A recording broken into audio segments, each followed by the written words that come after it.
กราบสบายดีเบิร์ดสุขูสุขคนยินดีต้อนรับเข้าสู่สาวน้องมุกดาสำหรับมื้อนี้ข่อยกับพาเบายืงเขาให้คือเก่าเขามาเสียหญ้าให้เพราะว่าหญ้าให้ของเฮาก็ยังบ่ทันได้สำเร็จยังลายอยู่เฮาก็ต้องได้เข้าตลอดโอเคมาแต่ทุกคนติดตามเบิ่งติดตามชมกับพวกเขาได้ยาวๆเลยตอนนี้พวกกะยางขึ้นเทิงแล้วพูนไปเสียอยู่เทิงสุดพูนบ่อนหญ้าแคมสูงๆหันเอาไปเสียฝากเบิ่งนั่นก่อน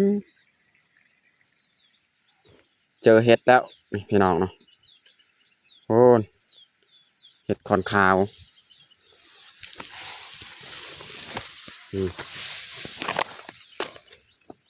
เห็ดขอนขาวเริ่มออกแล้ว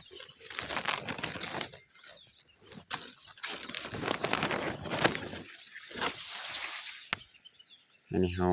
กำลังยางไปตามทางจะน่าหาสีเลาะไปซอกตามแคมหัดนะบางทีมีเห็ดขอนขาวนะ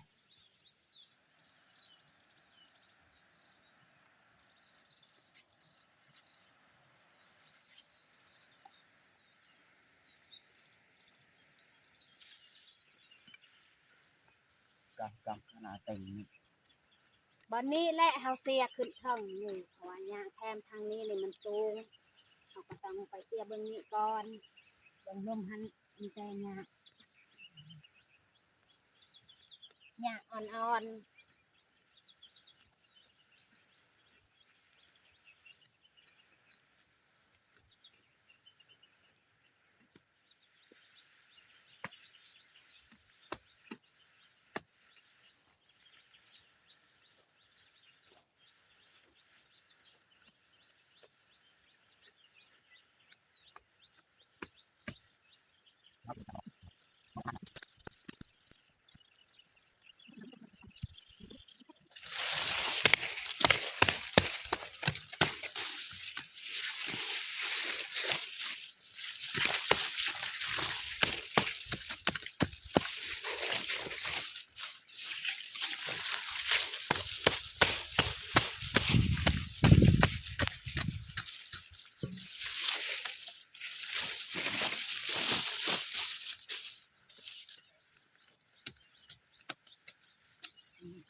ตอนนี้เฮาก็สิพักเที่ยง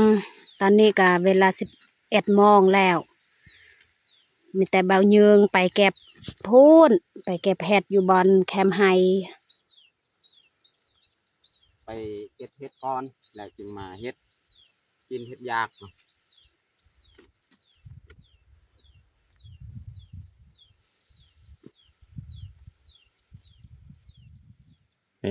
พี่น้องเอ้ยเห็ดขอนขาวนี่งามๆนุ่มๆเลยนี่ยังอ่อนนี่พอดีเต็มตอใหม่อันนี้เลยนี่นี่เบื้องนี้อีกนะนี่นุ่มๆเลยนี่ใบไม้มันออกนะลายเติบแล้วพี่น้องเนาะต่อเดียวนี่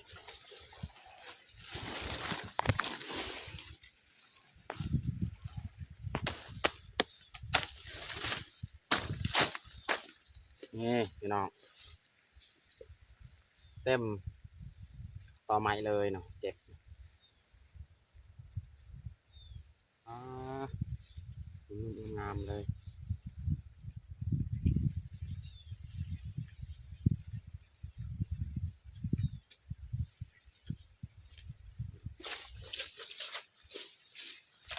นี่งามสุดๆ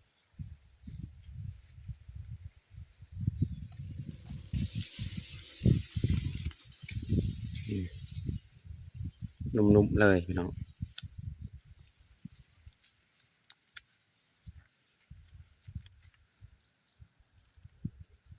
นี่ตัวนี้ให้งามอีก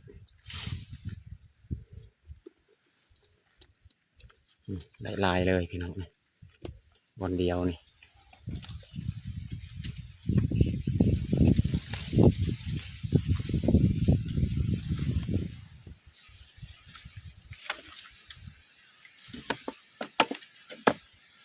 ตอนนี้เฮาสิมาเอาเฟิร์นนี่เฟิร์นก็มีแต่ปวกกิน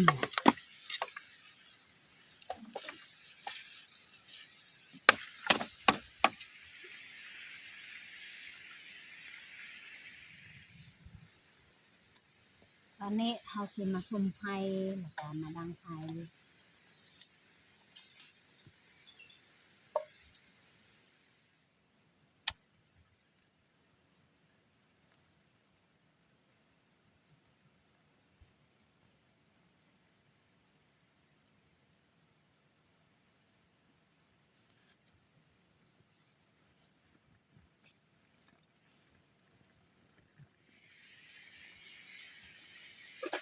ตอนนี้เฮาก็จะไปล้างหม้อส่วนเบานึ่งนี่จากนั้นไปเก็บผัก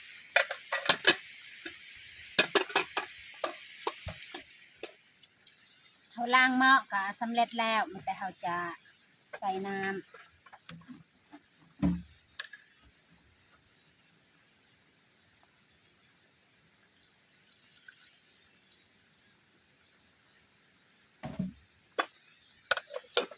แล้วเฮาเอามาค้าง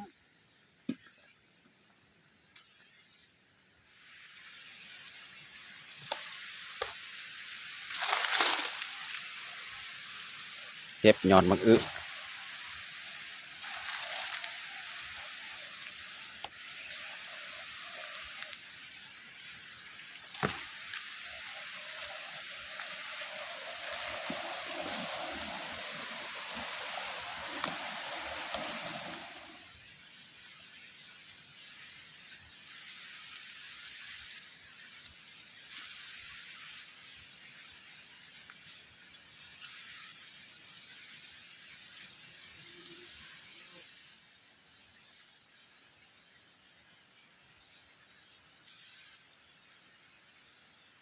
นี่พี่น้องแตงหน่วยใหญ่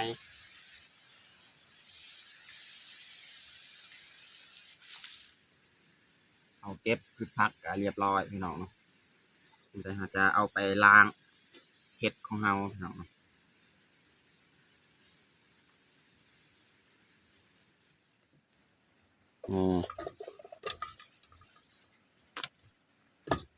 ก็ได้ซ้ำพอแกงเลยพี่น้องเนาะพอแกงอาหารเที่ยงมื้อนี้เนาะแต่เราเอาไปล้างนี่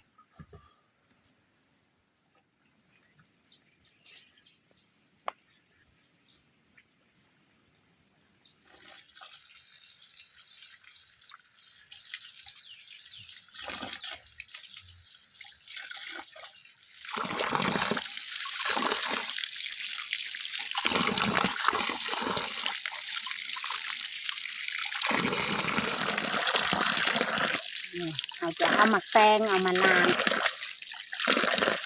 เพราะว่ามันเปื้อน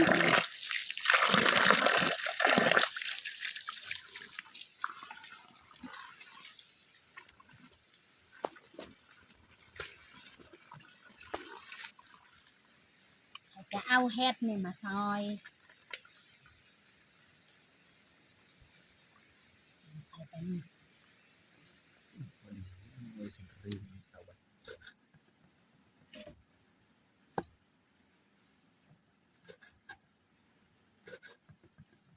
ใส่สลามเห็ดไปเลย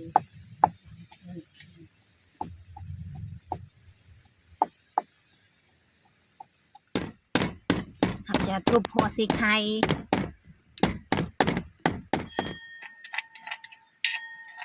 เขาจะตักมาพริกกระเทียมแล้วก็มาใส่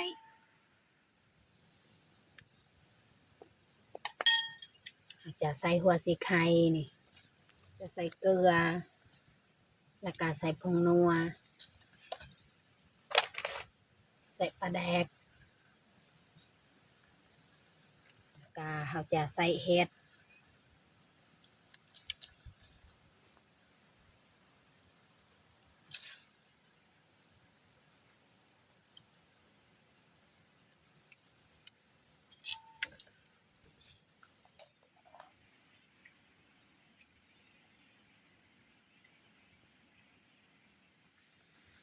ตอนนี้เบายืงกกำลังลิยอดมักอึ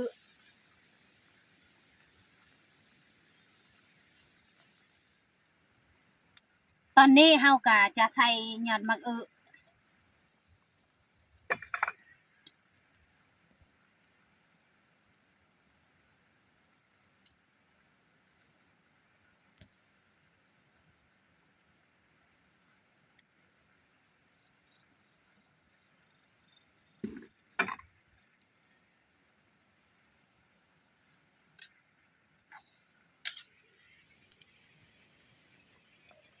ตอนนี้กาน่าจะสุกแล้ว แกงเห็ดของเฮาใส่ยอดมักอึบ่มีซีนบ่มีเนื้อมีแต่แกงซื่อๆมาตักใบใส่ถ้วยเลย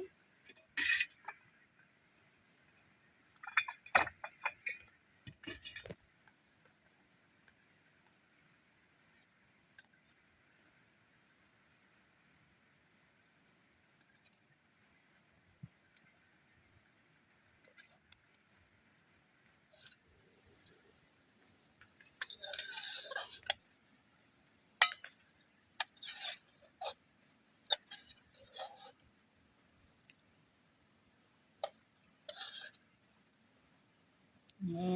พอดีเต็มถ้วยของเฮาเลยมีแต่เฮาจะเทน้ำได้แล้วเลย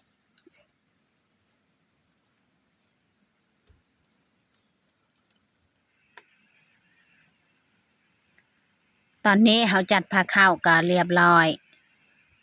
แกงเห็ดใส่ยอดมะอึบ่มีซีนบ่มีเนื้อมีแต่แกงเห็ดซื่อๆ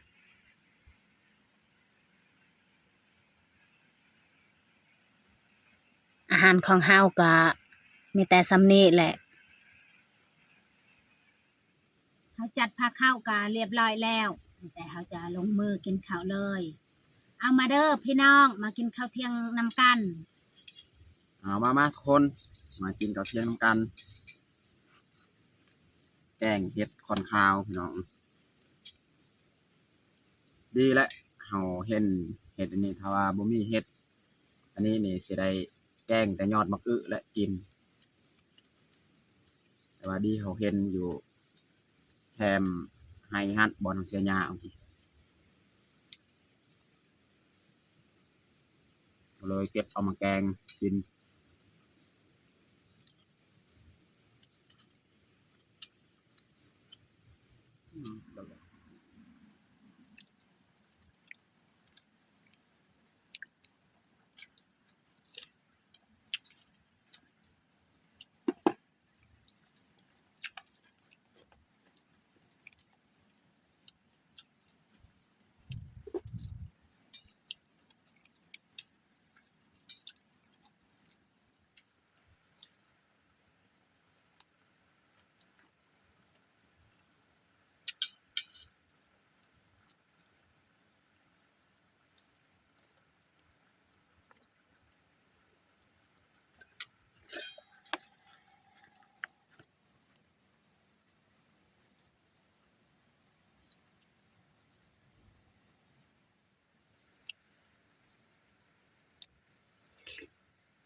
ก็คงอ่านน่ะ